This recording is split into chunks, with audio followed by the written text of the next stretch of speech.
ስለዚህ ነገር ጾሙ፣ ለምኑ፣ እግዚአብሔር ይለመንናል። ያለ ሐሳብ አትጾሙ፣ ያለ ጉዳይ አትምጡ። ትልቅ አጀንዳ ያለን አትርሱ። ጉዳይ አለን፣ የልጆቻችን ጉዳይ አለን፣ የወገኖቻችን ያገባናል፣ ሸክም አለብን። ስለዚህ ነገር ጾምን። ሲሆን ብዙ ወራት ምን ነው ባዘነ፣ ሲሆን ብዙ ወራት ምን ነው በጾምን፣ ሲሆን ለገዳማት ብቻ አይደለም እኛም ቢሆን ባለቀስን፣ በዚህ ጉድ በተረፍን። ጀምራ አትተው፣ ወጥተህ አትውረድ፣ ተቀድሰህ አትርከስ፣ ገብተህ አትውጣ፣ ሞክረህ አትፎርሽ፣ በዚሁ ቀጥል። እነዚህ ወራት እንዴት ደስ ይላሉ! ረሃብ ብቻ እንዳይሆን፣ መጠማት ብቻ እንዳይሆን፣ ልማድ ብቻ እንዳይሆን፣ መሰብሰብ ብቻ እንዳይሆን፣ ያዘቦት ኑሮ ብቻ እንዳይሆን፣ አንድ ብርቅ ነገር ከከተትንበት በድለናል ብቻ ማለት ነው። ስንጾም በድለናል ከማለት ጋር፣ ራሳችንን ከማዋረድ ጋር። መስከር ለዘላለሙ ጾም ነው። መስደብ ለዘላለሙ ጾም ነው። ዝሙት ለዘላለሙ ጾም ነው። አንዳንድ ጊዜ በጾም ወራት ያቆባ ከዛ ይቀጥላል። ፖዝ ይለዋል፣ ፕሌይ ይለዋል። ለሁል ጊዜ ጾም ነው እሱ።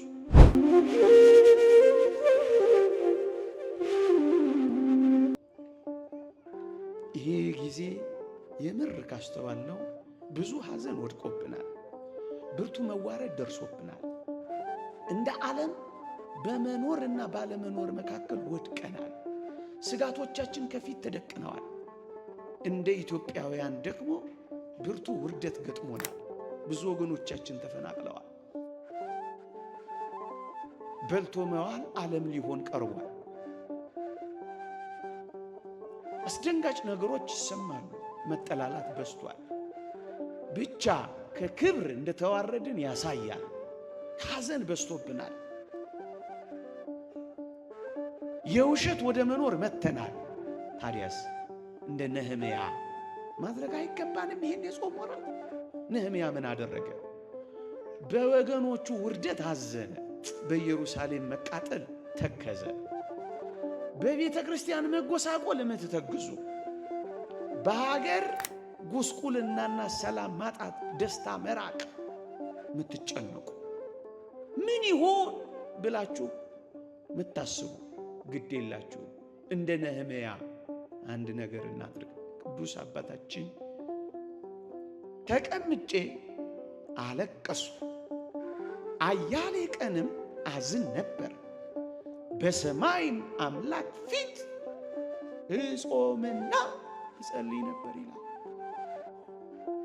ሲሆን ብዙ ወራት ምን ነው ባዘንን፣ ሲሆን ብዙ ወራት ምን ነው በጾምን፣ ሲሆን ለገዳማት ብቻ አይደለም እኛም ቢሆን ባለቀስን፣ በዚህ ጉድ በተረፍን።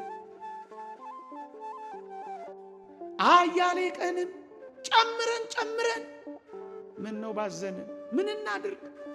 በቤታችን በቤተ ክርስቲያን አደራችሁን ተዋርደናል፣ አዝነናል። ብርቱ መከራ ከፊታችን ቆሟል። ይሄን ልናሳልፍ የምንችለው ጽኑ የሆነ ሐዘን ከመጾማችን ጋር በእግዚአብሔር ፊት ስንቆም ነው። ስለዚህ ነገር ጸለይኩ የምትሉት ነገር ደግሞ ይኖራል። ስለምን? ስለ ልጆቻችሁ፣ ስለ ወገኖቻችሁ፣ ስለ ስራችሁ፣ ስለ ትዳራችሁ፣ ስለ ነጋችሁ፣ ስለ ተስፋችሁ፣ ስለ ቤተ ክርስቲያናችሁ፣ ስለ ሀገራችሁ፣ ስለ ወንድማማቾች መጠላላት፣ አንድ ሆነው ስለ መገፋፋት፣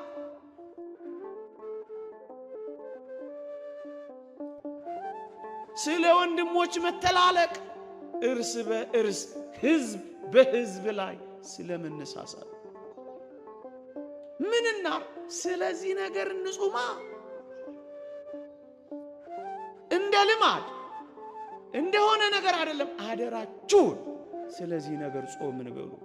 ዕዝራ እንዲህ ነው ያለው፣ በፈጣሪያችን ፊት ሰውነታችንን እናዋርድ ዘንድ ጎዳናችንን የሚያቀናልን ዘንድ ለልጆቻችንና ለፍጥረቱን ሁሉ ጎዳናቸውን ያቀናላቸው ዘንድ አዋ በሚባል ወንዝ ጾምን እንጹም ብዬ አዋጅ ነገርኩኝ።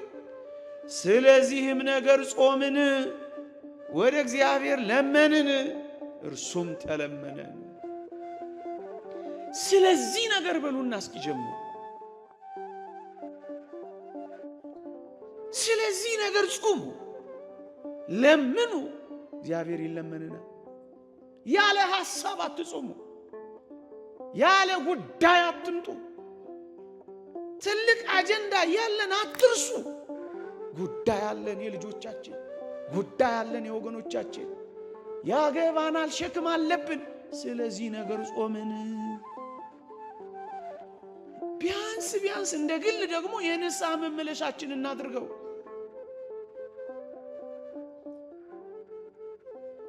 ንስሐና እርቅ ነው የሚያስፈልገን። ነቢዩ ሳሙኤል እንዲህ ይላል፣ ውሃ ቀርተው በእግዚአብሔር ፊት አፈሰሱ፣ በዚያም ቀን ጾሙ፣ በዚያም እግዚአብሔርን በድለናል አሉ። ጾሙ፣ በድለናል አሉ። ረሃብ ብቻ እንዳይሆን፣ መጠማት ብቻ እንዳይሆን፣ ልማድ ብቻ እንዳይሆን፣ መሰብሰብ ብቻ እንዳይሆን፣ ያዘቦት ኑሮ ብቻ እንዳይሆን፣ አንድ ብርቅ ነገር ከከተትንበት በድለናል ብቻ ማለት ነው።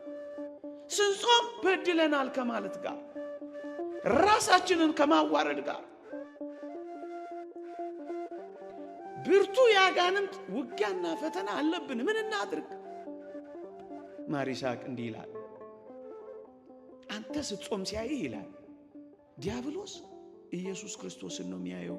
ለክ ገዳመ ቆሮንቶስ ነው ትዝ የሚለው ይላል። ውጊያ ይጨምራል፣ ፈተና ይበዛል። እናስ እንደገና ብርቱ ጸሎት ማድረግ ያስፈልጋል። ክፉ ባላጋራ ሰይጣን ከሰው አንዱን ጾሞ ሲጾም ሲያየው ጌታን ያየ እንደሚሆን ያክል ይፈራል። አሁን ፍርሃት ላይ ነው። ስትወጣ ደግሞ ይጠብቅሃል።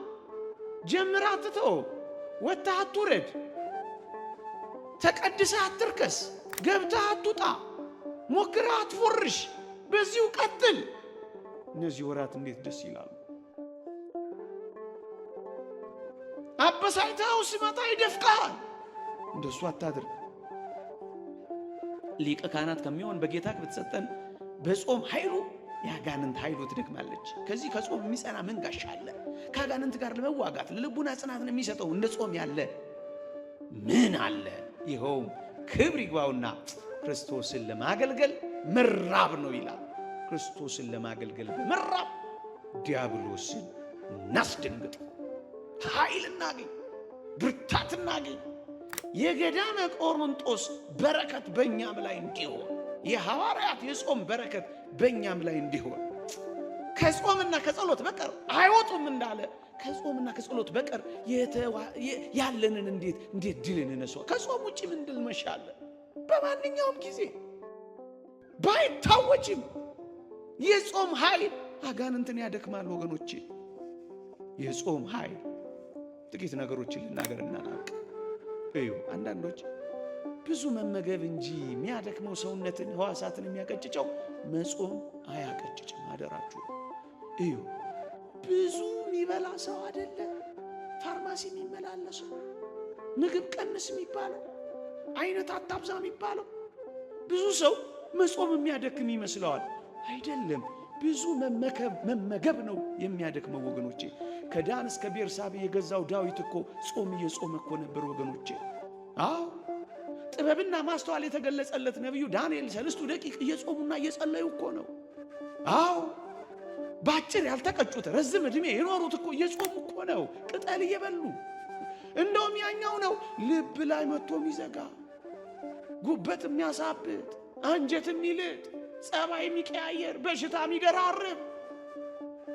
እንደውም ኢትዮጵያውያን ጥቂት የጾም ወራት ቤተክርስቲያን ስለሰጠችን ይመስለኛል እንዲሁ የምንኖረው መድኃኒቱን ከየት እናመጣው ነበር? ለስጋ ለነፍስ ለሰማይ ለምድር ደዌ ጤና እንደ ጾም ያለ ከየት ይገኛልና? አባ ጳውሊ 100 ዓመት የኖረው አባ እንጦንስ ከ90 ዓመት በላይ የኖረው አባ ዜና ማርቆስ 140 ዓመት የኖሩት ተክለ ሃይማኖት 99 ዓመት ሌሎቹንም ብጠቅስላችሁ የጾሙ እንጂ የበሉ አይደለም። አዎ ቀላልና ንቁ ያደርጋል። መንፈሳችንን ከፍ ያደርገዋል። የአእምሮ ብሩህነት ያገኛሉ። በሰው ላይ ተጽዕኖ ያሳድራሉ። እነዚህ ምኖች ናቸው? ጿሚዎች። እንደውም ይላሉ አባቶቻችን አብዝቶ ምግብ የሚበላ ሰው ይላሉ በደረቅ እንጨት ላይ እሳት እንደመልቀቅ ነው ይላሉ።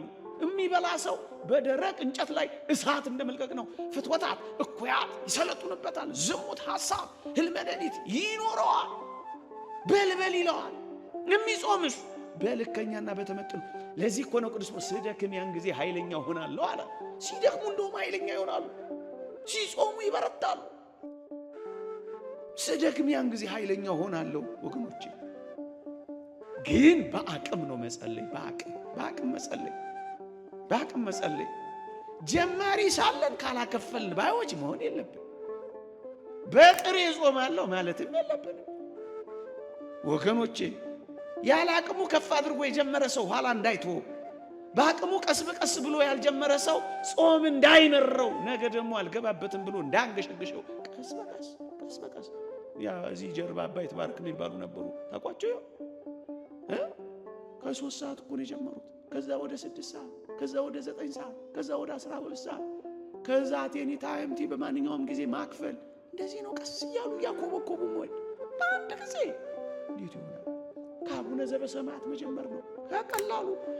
አለበለዚያ ከጥቅሙ ይልቅ ጉዳቱን እያዩ እንዳይደነግጡ በልክና በመጠን ያድርጉ። ደረሰ አልደረሰም እያላችሁ ሰዓታችሁን አትመልከቱ። በአቅማችሁ ኑሩ። ገና በማለዳ ጾም ሲጀመር ምሳ ሰዓት ላይ ገና ጾም ስትገድፉ ምን አይነት ምግብ እንደምትበሉ እያሰባችሁ ከሆነ መጾም አቋቋማችሁ እንደሱ አይደለም። እንደውም ይቅርታ አድርጉልኝ፣ ስጋን ቂቤን ትተናል። ይሄ በመጽሐፍ ቅዱስ የተጻፈ ነው። ቂቤን ከማጣት ሰውነቴ ከሳ ይላል። ማለፊያ እንጀራ እንኳን አልበላሁም ይላል። አንዳንዶቻችን እኮ በዚህ በጾም ወራት ምግብ ነው እንጂ የተካ ነው እኮ የህይወት ለውጥ እኮ ብዙ ጊዜ አናደርግም። ምግቡ በየአይነቱ ይሆናል። አንድ ምርጥ አርቲስት የሳለው ምርጥ ሸራ ይመስላል። ቢጫው፣ አረንጓዴው፣ ሐምራው፣ ቀዩ እንዴት ያምራል! ጾም ማለት የምትወደው ሽሮ ከሆነ ሽሮንም ጭምር መተው ነው። ሰምታችሁኝ ነው? አልሰማችሁኝ? የተራብነውን ያክል ለመጥገብ ጥረት ካደረግን፣ የገነባነውን ያክል ቀን ላይ ምግብ ሰዓት ላይ ለማፍረስ መከራ ከበላን እንዴት ይሆናል? ስትበሉ አትጣደፉ። ከምግብ ሐሳብ በላይ መሆናችሁን ራሱ አረጋግጡለት። እንደውም አባቶቻችን ምን ይላሉ? ልትበሉ ስትሉ ማጠናቀቂያ ላይ ከምግብ ሐሳብ በላይ መሆናችሁን ለማሳየት ጸልዩ፣ አትስከብከቡ። አንድ የመጽሐፍ ቅዱስ ኃይለ ቃል አጥኑ። እሱን ደግሞ ቁጭ ብላችሁ አሰላስሉ። ከዚያ ለተወሰነ ደቂቃዎች ዝም በሉ። ጥሏችሁ ይሄዳል። መራብ ሰውነታችሁን እስኪለምድ ድረስ ቆዩ። ጌታችን ከጾመ በኋላ ተራበ ነው የሚለው። እነ ቅዱስ ጳውሎስም መራባቸውን ነው የሚገልጸው። የረሃብ ስሜት ሳይሰማችሁ ዝም ብላችሁ አትብሉ። እነዚህ ጥልቅ መንፈሳዊ ሐሳብና ትምህርት ያለባቸው ነገሮች ናቸው።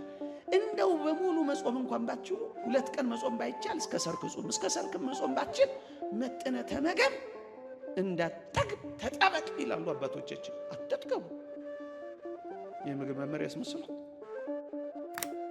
ግን ይሄ ህይወት የአባቶቻችን ትምህርት ስለሆነ ነው ወገኖች። የሚያሰክር መጠጥ ቢሆን ጠጅም ባፌ አላለፍም እኮ የሚለው ለዚህ ነው። ኋላ ላይ ጠጅ አሳልፍ ማለት አይደለም። መስከር ለዘላለሙ ጾም ነው። መስደብ ለዘላለሙ ጾም ነው። ዝሙት ለዘላለሙ ጾም ነው።